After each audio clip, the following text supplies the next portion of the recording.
আপনার ভিতরে একটি যাত্রা শেষ হচ্ছে, কিন্তু ঠিক এখান থেকেই শুরু হচ্ছে আসল রহস্য।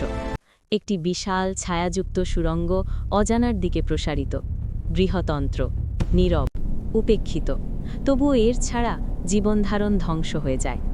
আপনার শেষ খাবারের অবশিষ্টাংশ ভেসে আসে, পুষ্টি হারানো, প্রায় মৃতপ্রায়। কিন্তু এই স্থান শূন্য নয়। ট্রিলিয়ন অদৃশ্য অণুজীব একটি গোপন সভ্যতার মতো জাগে। তারা এখানে শুধু অস্তিত্ব রাখে না, তারা শাসন করে।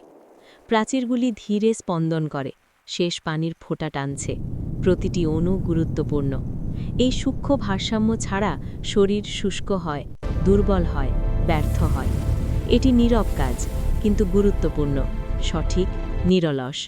ব্যাকটেরিয়া অন্ধকারে ছায়ার মতো চলে, যা শরীর করতে পারেনি তা ভেঙে দেয়।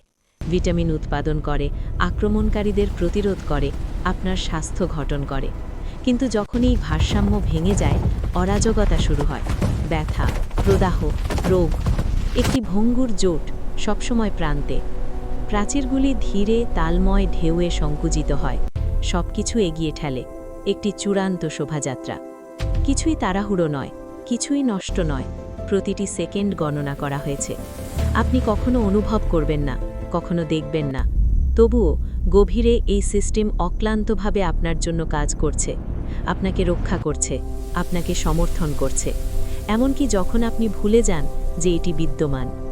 এই অন্ধকার পথের শেষে শরীর মুক্তি নিতে প্রস্তুত, যা আর প্রয়োজন নেই তা ছাড়তে। একটি সহজ কাজ, তবুও এটি একটি অদৃশ্য, জটিল সঙ্গীতের ফলাফল। বৃহতন্ত্র মনোযোগ চায় না, স্বীকৃতি দাবি করে না, কিন্তু নীরবতায় এটি নির্ধারণ করে কি থাকে এবং কি যেতে হবে।